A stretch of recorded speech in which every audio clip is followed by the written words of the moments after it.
أعوذ بالله من الشيطان الرجيم. بسم الله الرحمن الرحيم. الحمد لله رب العالمين، والصلاة والسلام على خاتم النبيين والمرسلين محمد بن عبد الله صلى اللهم عليه وعلى آله وصحابته أجمعين ومن استنى سنتهم واهتدى بهديهم وتبعهم بخير وإحسان إلى يوم الدين. أما بعد, we continue about describing the major sin of عقوق الوالدين, and we stopped yesterday about in the point of preferring the wife over the mother, and we mentioned the hadith of Alqamah radiallahu anhu, and how he was one of the Sahaba and he was not able to say the Shahada before he died because of his mother was not satisfied with him, since he was preferring his wife on his mother. And about the relation between the wife and the mother, and about how the son, the person who's the son and the husband, adjust the relation between his wife and mother, and how he compromised between them, because his mother, she have the biggest right on him, and his wife also has big right on him. So there is difference between what you feel in your heart and what you implement with your deeds. There is a difference between what you feel in your heart and what we implement with your deeds. For example, if one Muslim is married to more than one wife, 2 or 3 or 4, so he has the duty to behave the same with them. Mean that if he will give one of them a gift, he buy a dress, for example, to one of them, he has to buy to the others dresses from the same quality. If he will bring some food to this one, he has to bring a similar food to that one. If he spend one day here, he has to spend the same amount of time with others. But he may love one of them more than the others. So Allah subhanahu wa ta'ala, from his mercy, Allah subhanahu wa ta'ala will not question us about what we feel, but Allah subhanahu wa ta'ala will question us about what we do and what we say. There is the ayah of Surah Al-Baqarah,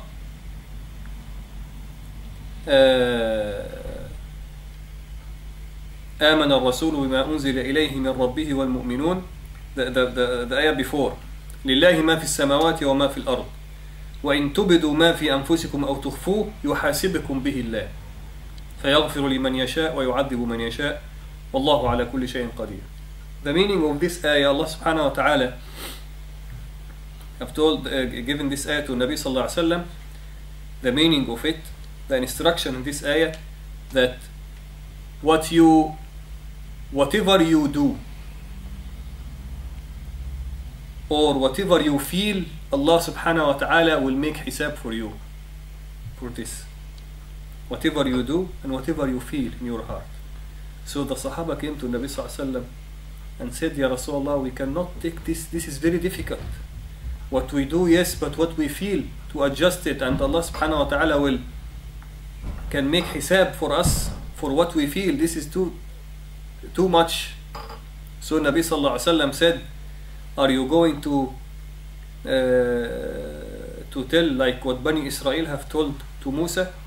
You will pick and choose what Allah subhanahu wa ta'ala, what are the orders that Allah subhanahu wa ta'ala will, what are the orders that you are able to do, or you like to do, you will do, and the orders that you don't like to do, you will not do. Say سمعنا وأطعنا. Say we heard and we obey. So the Sahaba said, yes, Ya Rasulullah, I will do this. Then all of the Sahaba, they started repeating this with each other while they are walking. سمعنا وأطعنا غفرانك ربنا وإليك المصير. سمعنا وأطعنا mean that, Ya Allah, we listened and we will obey. غفرانك ربنا, we ask you for forgiveness. وإليك المصير, and to you we are going back. So all of the Sahaba, they stayed some days in the Medina saying this sentence: سمعنا وأطعنا غفرانك ربنا وإليك المصير. سمعنا وأطعنا غفرانك ربنا وإليك المصير. To make sure that they are convincing themselves that they are accepting the order of Allah subhanahu wa ta'ala. And then Allah subhanahu wa ta'ala give the next ayah. آمن الرسول بما أنزل إليه من ربه والمؤمنون كل آمن بالله وملائكته وكتبه ورسله لا نفرق بين أحد من رسله وقالوا سمعنا وأطعنا غفرانك ربنا وإليك المصير. For those who said this word: لا يكلف الله نفسا إلا وسعها لها ما كسبت وعليها ما اكتسبت. Then Allah subhanahu wa ta'ala gave the other ayah. Allah subhanahu wa ta'ala will not tell you to do something unless you can do it. لها ما كسبت وعليها ما اكتسبت.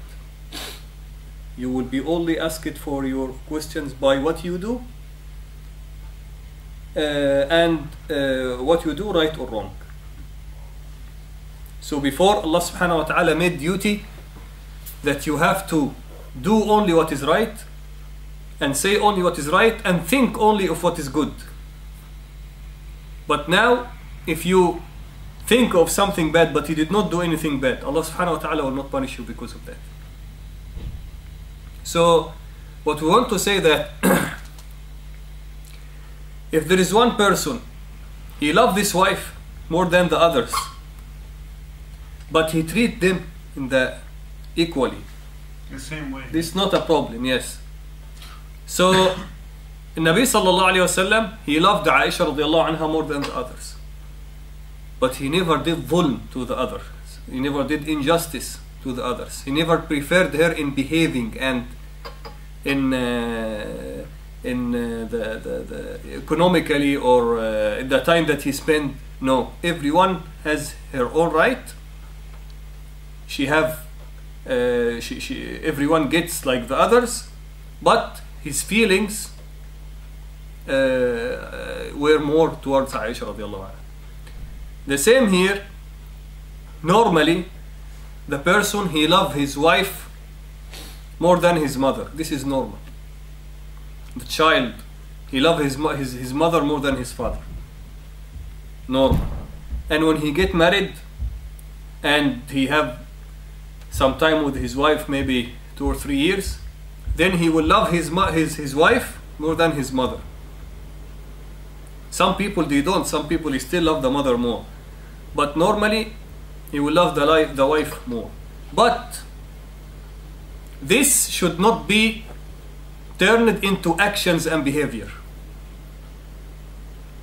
If it turned into actions and behavior, and he will prefer his mother over his wife, then this person, as we said in the hadith that we said yesterday, Allah subhanahu wa ta'ala curse him. Allah subhanahu wa ta'ala will curse him.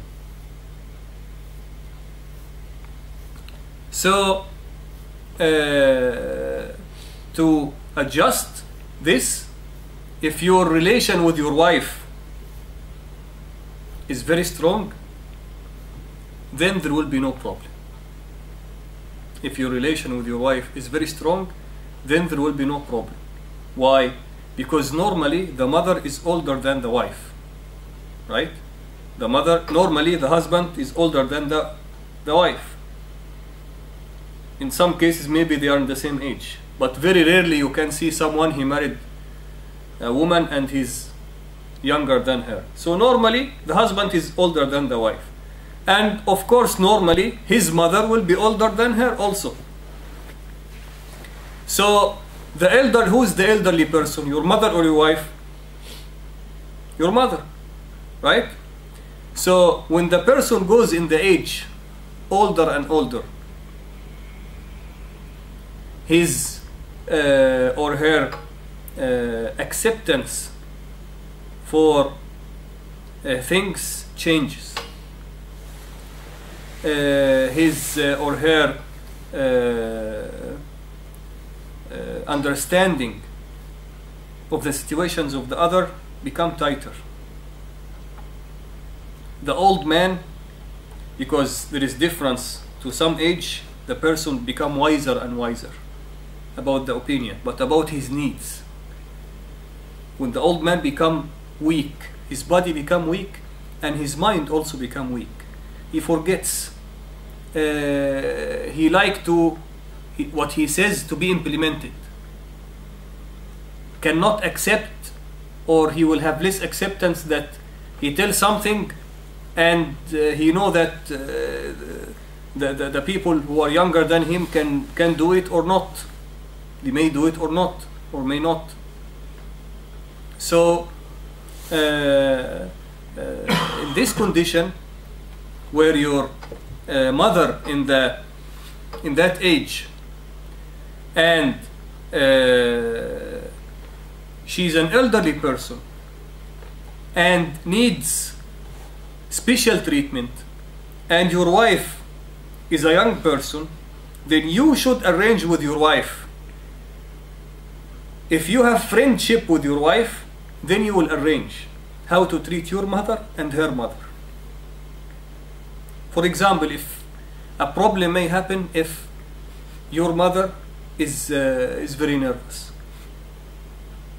and or she's forgetting, or she's very sick and she needs some help, she needs someone to feed her, she needs someone to take her to toilet, something like this. And your wife, maybe she's not comfortable with that. But if you have friendship with your wife, because the wife and the husband, if they are friends, then there will be no big problem happen between them. What is the big problem? The definition of a big problem between a husband and wife: the problem that they cannot solve together and they ask someone else to solve. This is the big problem. If the husband and wife are friends, then they will never tell their problems to the others. If you and your wife are friends, and then you can adjust, you can see, my mother, she have so and so and so, so we just can arrange it like this and then. And normally the mother doesn't live with you forever. She comes sometime and then go. In some cases she will have to live with you in your house if she doesn't have any other place, because as we said, you, the man, have the duty to support his wife and children, his parents if they need, his grandparents if they need, his grandchildren. This is the duty of the man. So if your father, for example, passed away, and your mother, she cannot stay alone at home because she cannot manage herself, then she will have to stay with you. For example, you are the elder brother. The normal condition that she come and stays with you. So she is your mother, so she have a feeling that she owns you, and this is right in some sense, because she is the one who have the biggest right on you. And your wife also, she is the most close person to your heart, and you are the most close person to her heart. So this has to be adjusted by arranging this between you and your wife, and arranging what the things that should we do. My mother, for example, has 1, 2, 3, 4 problems. If she have some problems, and then how we handle this with 1, 2, make a plan between you and your wife. If this is adjusted, then there will be no problems. Okay? But at the end, if your mother told you something, then you have to do, if you can and if it is not haram. If you can do it and if it is not haram, then you have to do what your mother is telling. Okay? So as we said yesterday, if your mother told you, give me this thing, then you have to give it to her. If your father, for example, if you have 2 cars and your father said, give me one, you have to give it to him. You have to, if you don't need it. But if you have 1 car only and you have a big family and you need this car, then it is not something that you can do, because you have to have a car. If your father told you are wearing a nice suit and told you, give me this suit. You must give it to him because you have other clothes.